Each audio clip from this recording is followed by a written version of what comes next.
అందరికీ నమస్తే. ఈరోజు ఉమ్మడి ప్రకాశం జిల్లా అంటే బాపట్ల జిల్లా అద్దంకి ఇన్ఛార్జి వైఎస్ఆర్సీపీ ఇన్ఛార్జి అయినటువంటి పాణ్యం హనుమిరెడ్డి గారు కనిపించట్లేదని చెప్పేసి ఈరోజు ఆంధ్రజ్యోతిలో ఒక చిన్న కథనం రాయటం జరిగింది.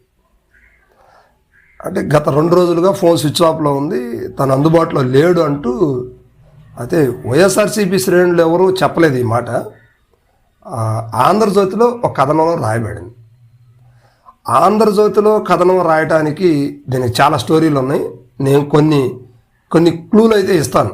సరే, ఎవరు ఏమనుకున్నా కూడా ఏంటంటే విషయం తెలియాలి కాబట్టి కొన్ని క్లూలు అయితే ఇస్తాను. నేను గతంలో హనుమిరెడ్డి గారిని కలిసినప్పుడు కూడా ఈ వివరాలు చాలా వివరాలు కూడా చెప్పాను నేను. అంటే వాళ్ళకి అవి అవసరం లేదు, ఎందుకంటే వాళ్ళకి ప్రధాన మీడియా కావాలి వాళ్ళకి. సరే, విషయం ఏంటంటే హనుమిరెడ్డి గారు కనిపించట్లేదు, 2 రోజుల నుంచి ఫోన్ స్విచ్ ఆఫ్లో ఉంది అంటూ ఒక కథనం అయితే వచ్చింది. దాన్ని ఏంటి అసలుకి ఒకసారి చూద్దాం. హనుమిరెడ్డి ఎక్కడ 2 రోజులుగా కనిపించని అద్దంకి వైఎస్ఆర్సీపీ అభ్యర్థి, cell phone switch off గాలిస్తున్న Ayodhya Rami Reddy గారు అంటే ఎందుకు గాలిస్తున్నాడు? ఆయన బాపట్ల జిల్లా రీజనల్ కోఆర్డినేటర్ అన్నమాట. అందుకని ఆయనకి తప్పదు కదా. అద్దంకి ప్రకాశం జిల్లా అద్దంకి నియోజకవర్గం వైఎస్ఆర్సీపీ అభ్యర్థి పాణ్యం హనుమిరెడ్డి అదృశ్యమయ్యారు. ఆదివారం ఆయన ఫోన్ కూడా స్విచ్ ఆఫ్లో ఉంది. దీంతో పార్టీ నాయకులు ఆయన ఆచూకీ కోసం ప్రారంభించారు. జగన్ ఇటీవల అభ్యర్థులకు ప్రకటించిన హనుమిరెడ్డిని ప్రకటించారు. 2 రోజుల క్రితం నుంచి ఆయన నియోజకవర్గంలో కనిపించడం లేదు. ప్రకటించిన అభ్యర్థులతో మాట్లాడి కొన్ని విషయాలను చేరవేసేందుకు వైసీపీ అధిష్టానం రీజనల్ కోఆర్డినేటర్ను కొన్ని సూచనలు చేసింది. అందులో భాగంగా బాపట్ల జిల్లా కోఆర్డినేటర్గా వ్యవహరిస్తున్న అయోధ్యరామిరెడ్డి ఆదివారం హనుమిరెడ్డి కోసం ప్రయత్నించగా ఆయన ఫోన్ స్విచ్ ఆఫ్లో ఉన్నట్లు తెలిసింది. దీంతో ఆయన ఏమయ్యారు అంటూ మిగిలిన ముఖ్య నేతలు అయోధ్యరామిరెడ్డికి మళ్ళీ రిటర్న్ ఫోన్ కాల్ చేశారు. అంటే ఆయన ఒక పక్క వెతుకుతూ ఉన్నారు, ఇంకొక పక్క అంటే విషయం అయితే చాలా సివియర్గానే జరిగినట్టుగా రాసుకొచ్చారు వాళ్ళు. సరే, ఏం జరిగిందనేది మన దాకా అయితే తెలియదు.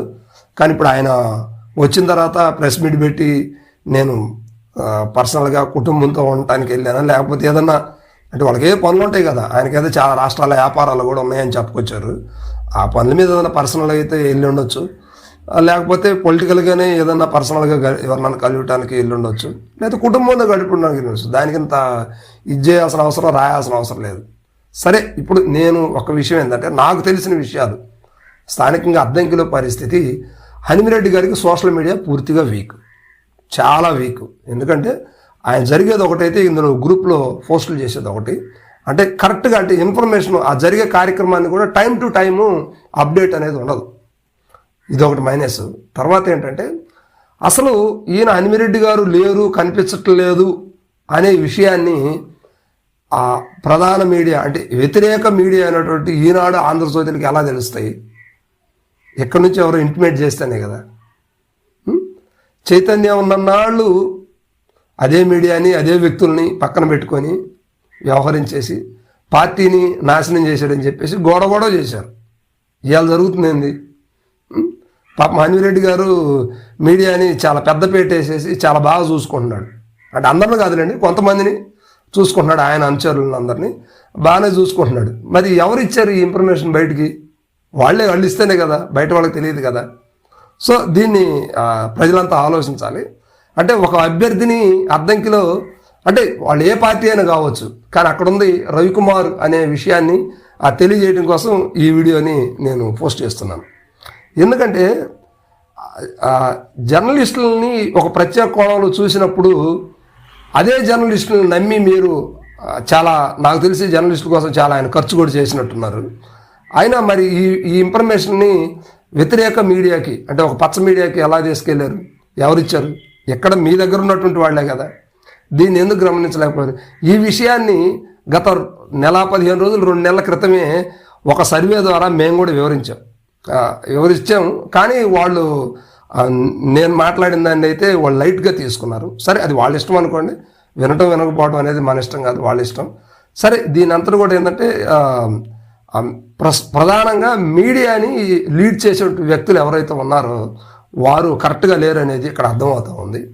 ఏమంటే 2 days కనిపించకపోతేనే కనిపించలేదని రాసి అంత స్థాయికి వెళ్ళారంటే అక్కడ ప్రధాన మీడియాని పచ్చ మీడియా అనేది, అంటే వీళ్ళు పచ్చ మీడియా అని పిలుస్తారు కదా, ఈ బ్లూ మీడియాని పచ్చ మీడియా ఏ రకంగా కొనుగోలు చేసిందంటానికి ఇది ఒక నిదర్శనం అని చెప్పుకోవచ్చు. సరే, ఏది ఏమైనప్పటికీ ఉన్న వాస్తవాన్ని అయితే నేను తెలియజేస్తున్నాను. ఇక్కడ నుంచి పూర్తిగా ఇక్కడ ప్రతి క్షణం ప్రతి స్టెప్ ఏం జరుగుతుంది అనేది అవతల మీడియాకి కావచ్చు, ప్రత్యర్థికి కావచ్చు తెలియజేస్తూ వీళ్ళ పర్సనల్ కూడా తెలియజేస్తున్నారు. ఎందుకంటే వీళ్ళు నమ్మి పర్సనల్గా కొంతమందిని వీళ్ళ దగ్గర పెట్టుకున్నారు, వీళ్ళందరూ కూడా అక్కడ చేరవేస్తున్నారు. ఇంకోటి ఏంటంటే ఆ గ్రూప్స్ ఒకసారి ఓపెన్ చేస్తే, అంటే నన్ను కూడా కొన్ని గ్రూప్స్లో యాడ్ చేశారు, నేను చూస్తే social media coordinator, social media convener, social media కో కన్వీనరు, అవి ఏంటో అటార్నీ జనరల్ పోస్టులాగా అవి పెట్టుకుంటారు. కానీ ఒక్కళ్ళకు కూడా సబ్జెక్ట్ ఉండదు. అంటే నేను యాజ్ ఫ్యాక్ట్ చెప్తున్నాను, ఇది నిజం. ఒక్కళ్ళకు కూడా సబ్జెక్ట్ ఉండదు. అదేదో పెద్ద, అది అసలు ఇంకా అంతే చెప్పం, ఇంకా గవర్నర్ జనరల్ పోస్ట్ లాగా ఫీల్ అవుతూ ఉంటారు వాళ్ళు. కానీ ఒక్క విషయాన్ని మాత్రం పోస్ట్ చేయరు.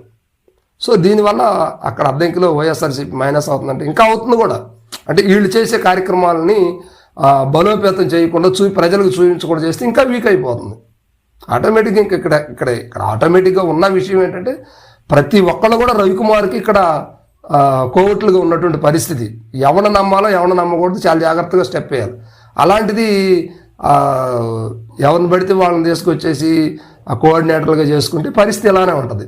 సరే, ఏదేమైనా అంటే నేనైతే ధైర్యంగా పోస్ట్ చేస్తున్నాను విషయం. నేను ఎవరి గురించి విమర్శించట్లేదు, ఎవరి గురించి మాట్లాడట్లేదు. జరుగుతున్న తప్పులను అయితే వైఎస్ఆర్సీపీని అడ్డం పెట్టుకొని, సోషల్ మీడియాని అడ్డం పెట్టుకొని ఎవరి కింద పనిచేస్తున్నారో అది అనివిరెడ్డి గారికి వారి వర్గీయులకి తెలియాలి. అది ఎందుకంటే నాకు తెలుసు, బాగా తెలుసు, అనివిరెడ్డి గారు మీడియాకి చాలా ఖర్చు పెట్టారు. అదంతా కూడా వాళ్ళకే తెలియదు. ఒకసారి నేను చెప్పడం కూడా జరిగింది, కానీ ఆయన ఆ సాధారణ వాళ్ళని పట్టించుకునే పరిస్థితులు అయితే లేరు. నేను కూడా యాక్చువల్గా అడిగినప్పుడు కూడా ఆయన అసలు అంటే నా మాటను తీసుకునే పరిస్థితి కూడా లేదు. అంటే ఇలా జరుగుద్దని నాకు ముందుగానే తెలుసు. అది ఎందుకంటే నేను ముందుగానే చాలామంది నేను గ్రూపుల్లో కూడా పోస్ట్ చేశాను. ఆ గ్రూప్లో, వాళ్ళ గ్రూప్లో ఇదే విషయాన్ని నేను పోస్ట్ చేశాను కూడా. చేస్తే వాళ్ళు నా మెసేజ్ని డిలీట్ చేశారు.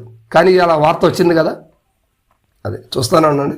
అంటే ఏది ఏమైనా అద్దంకిలో పూర్తి స్థాయిలో రాజకీయం అనేది నడుస్తూ ఉంది. దీన్ని ఈయన కొత్త వ్యక్తి, ఈయన చాలా యాక్టివ్గా ఉండాలి. పర్సనల్ విషయాలు బయటకు షేర్ చేసుకోకూడదు. ఎవరికి ఎంత చెప్పాలో అంతవరకే చెప్పాలి. అంటే అవన్నీ మనం చెప్పాల్సిన అవసరం లేదు, వాళ్ళకి తెలుసు అనుకోండి. కానీ చేయి దాటిపోయే పరిస్థితులు అయితే తీసుకొచ్చారు. సరే, ఓకే, చూద్దాం అంటే ఏం జరుగుతుందో. ఎలక్షన్ దగ్గరికి వస్తుంది. ఆయన అయితే మరి ఎంతవరకు స్పీడ్గా ఉన్నారో మొన్న మీడియాతో కూడా చెప్పడం జరిగింది. చాలా స్పీడ్గా ఉన్నాం, మేమైతే గెలుస్తామని ధీమాన్ని వ్యక్తం చేస్తున్నారు. సరే, ఓకే, ఈ మీడియాని కొంచెం జాగ్రత్తగా చూసుకుంటే విజయం అనేది ఆటోమేటిక్గా వస్తుంది. Okay, right.